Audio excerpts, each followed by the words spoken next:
Right.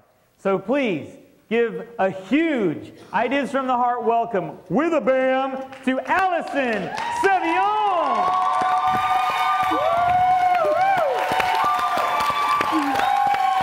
Thank you.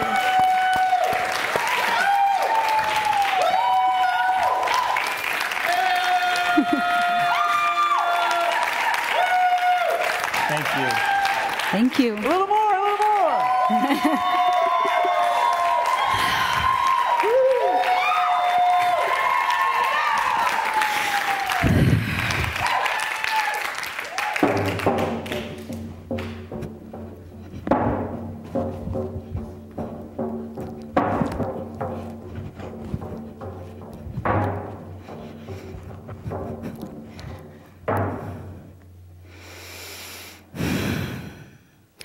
I see the world full of beautiful horses. I see dapples and grays, pintos and bays, all the pretty little horses.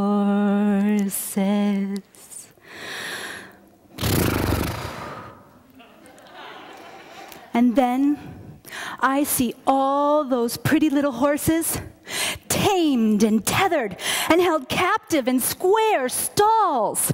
I see that you have been reined in so tight by civilized society. I see that you have been disconnected from your wild, free spirit.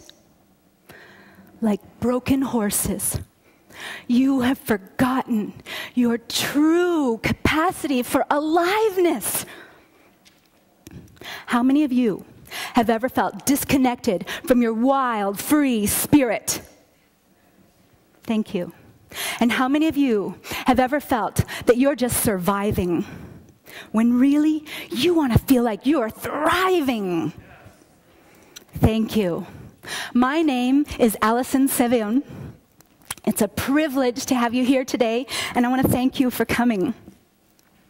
My desire is to lead you to the trough of endless creative waters that will revive your spirit. Oscar Wilde said, "To live is the rarest thing in the world. Most people exist, and that is all." It reminds me of a scene in the movie Matrix where everyone's dressed in gray suits and they're just kind of droning down the street in a zombie-like trance. Unfortunately, that scene is all too real.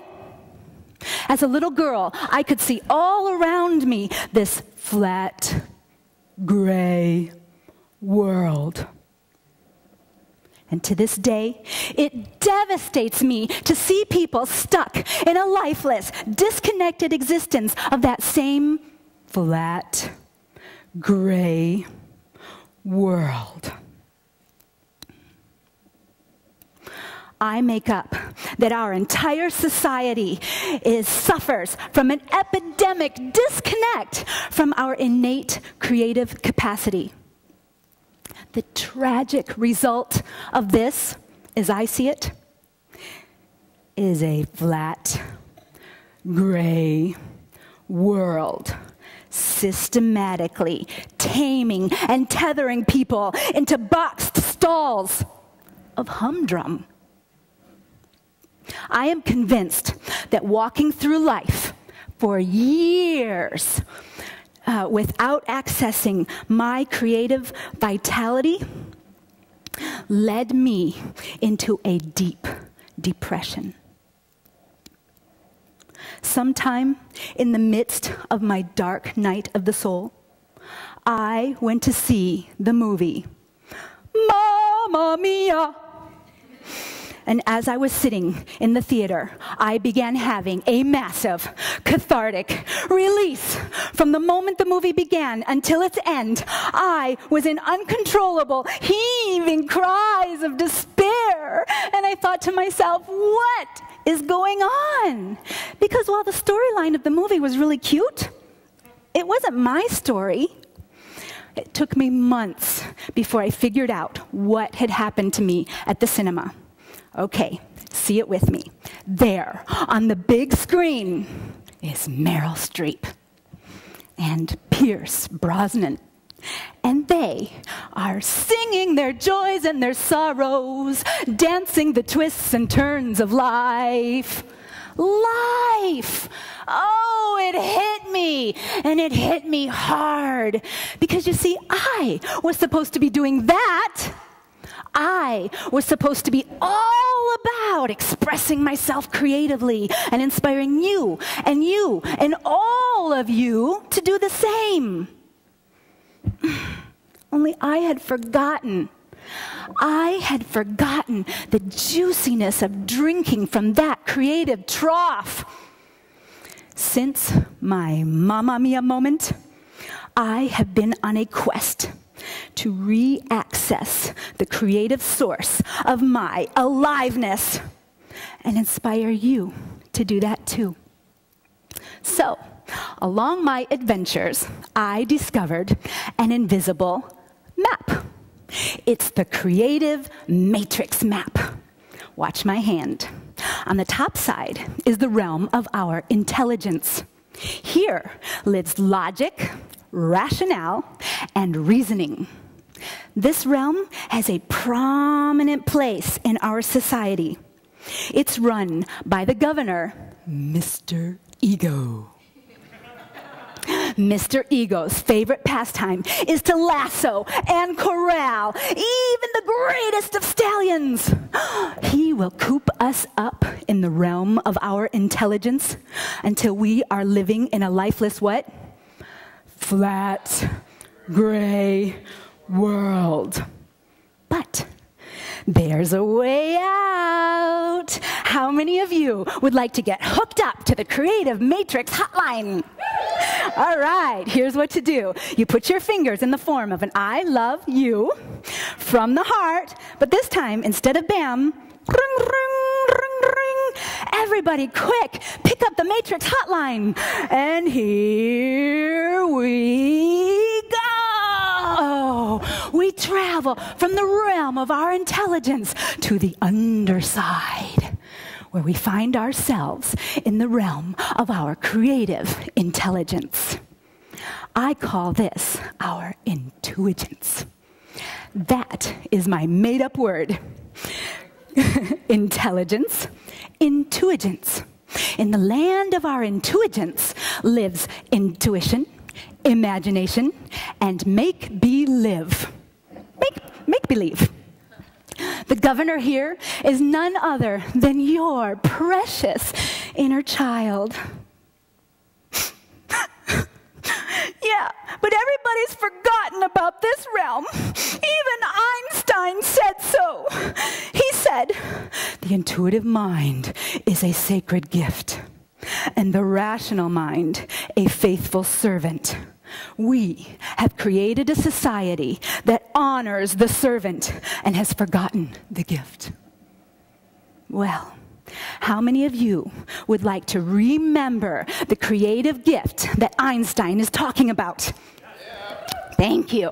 Well, I just happen to be a life-certified intuigence trainer, and my professional code name is Alison Wonderland. Yeah, that's right. That makes me perfectly qualified to lead you to the realm of your intuigence, where we will find how many? Four magical fountains of youthful creative waters to drink from. Let's go visit them now. The first magical fountain of creativity is play. If you are going to be in the creative realm for any length of time, you really need to drink from the creative waters of play. You allow the attitude of play to overwhelm you with the childlike sense of adventure and curiosity. Shh. The governor of intelligence, Mr. Ego, he doesn't like us to be here. He is so controlling. Actually, poor fella, he's just jealous because he doesn't have the capacity to come here. It's way beyond his level of understanding. But beware, because he wields that terrible lasso of doubt, and he's just waiting to capture you in a moment of negative disbelief so that he can chokehold you back into the confining corrals of your mind. Luckily, I have the magic words that will protect you from that lasso of doubt. How many of you would like to know the magic words? Woohoo! Okay, so when you say the magic words, you have to do this movement. You open your arms like this, and you slightly tilt your head to the sky, and you say the magic words of, I wonder. Okay, everyone get your arms ready. We're going to say the magic words together. On the count of 3, 1, 2, 3. I wonder. Wow! Can you feel that fluttery tickle right here under your ribs? That is the sparkle of your creative aliveness bubbling up to inspire your play. The second magical fountain of creativity is listening to your inner body wisdom. What you may not know is that there is an incredibly important conversation going on between your body and your imagination. And when you drink from these creative waters, you begin to tap in to what your body has to say. And if you listen to its wisdom, it will actually save you from so much hardship. Scientists have actually discovered that we have a second brain located in our torso. And they have found that we have many more neural connections here than we do up here. So that makes me wonder if this brain isn't that much smarter than this brain, and maybe we should be paying more attention to this. For example, how many of you have ever had that gut feeling that told you something about a situation just wasn't quite right? Did you listen to it? And how many of you have ever felt a tug at your heart leading you in a certain direction? And did you follow it? This is no nonsense, people. Our body houses all of our senses. So I'd say that it's quite full of sense. You see, sensing into your body language is a vital resource for understanding life in a way that your mind could never conceive of. The third magical fountain of creativity is to trust in your intuition. How many of you have ever channeled a brilliant idea and then ignored it?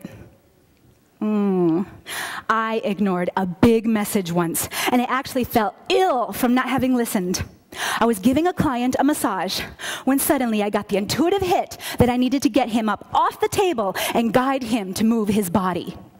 Intuition told me that he would experience complete healing when he learned to listen to his own inner body wisdom.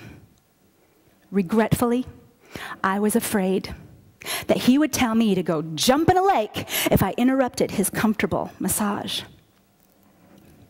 By not trusting in my intuition to incorporate movement in my sessions, I ended up burning out and taking a long time to recover. Needless to say, I am now incorporating movement and creativity in my sessions. When I trust in my intuition, I am in alignment with my soul's passionate purpose. And you know, from there, life just seems to flow. The fourth magical fountain of creativity is to believe in your imagination. I was walking down the beach in Santa Cruz not long ago. Something about being in nature opens me to the most powerful creative presence ever. How many of you have felt this? Thank you. Anyway, that day, I decided to throw this presence a question, and I asked, what is the secret to my success? Well, presence threw back a reply in my imagination. Live your creativity wildly.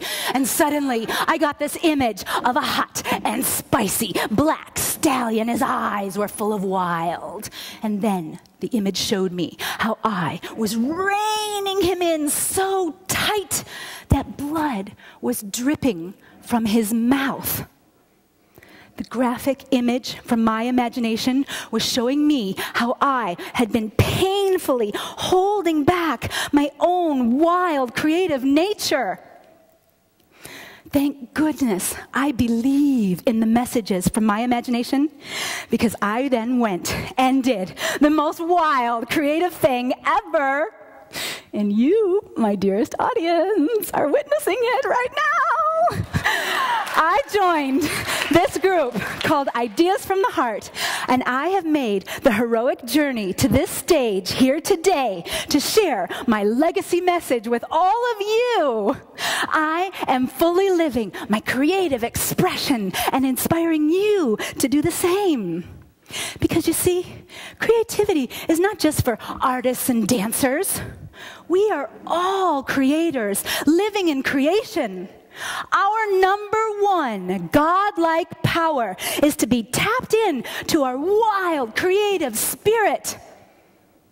Otherwise, we are just stuck in our heads, and that becomes robotic. In time, robotic becomes zombie-like. Robotic zombies produce what kind of a lifeless world?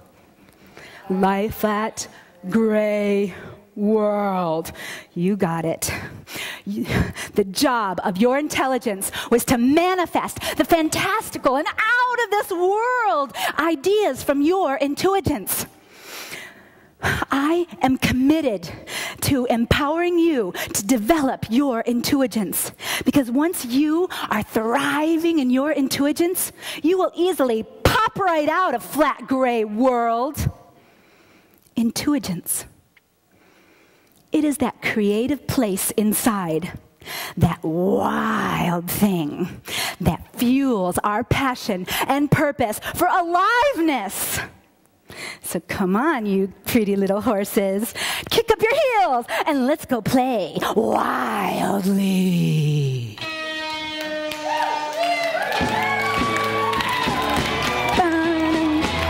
Yeah, wild thing.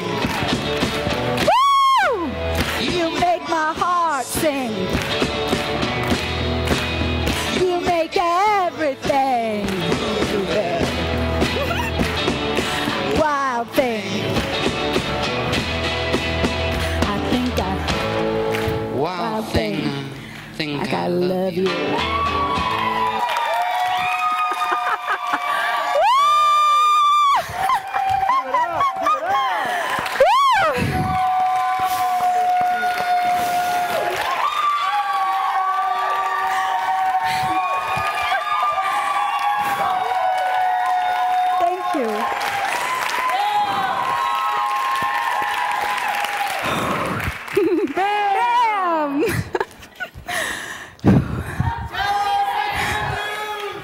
The good news? Oh my gosh. Okay, yesterday I had a phone call with my youngest son, and he was telling me that the college that he goes to, which is where I'm also an alumni, are creating an event, and they are looking for speakers.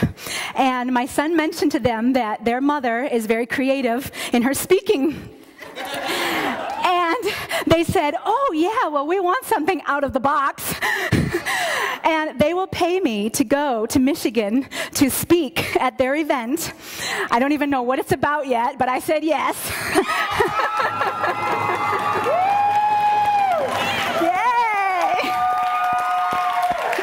It's also a free trip to go see my sons. Give it up for Alison. Oh, thank you.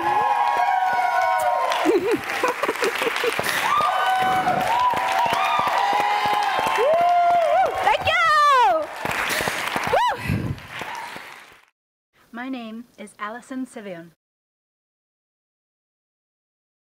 What saddens me most in this world is that I see people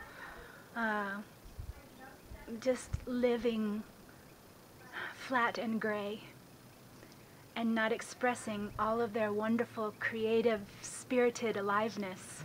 And so I'm wanting to remind people and waken them up to experiencing the wild creators that we are for a more vibrant life. When I found out about Ideas from the Heart, something bigger than me pulled from my heart, and that sense knew way more than my logical mind that I needed to be a part of this. So my brain didn't understand, but my whole body sense was, that's the way for me to go. And I realize now, looking back, that it was calling me to step up in my life, to live more of who I am, and have the courage to share that with the world. My call to action is for people to awaken to the creative source that lives within them, to tap back into that and free themselves to live more fully expressive and know that they are alive. Ideas from the Heart. Unleash your heroic voice. Bam!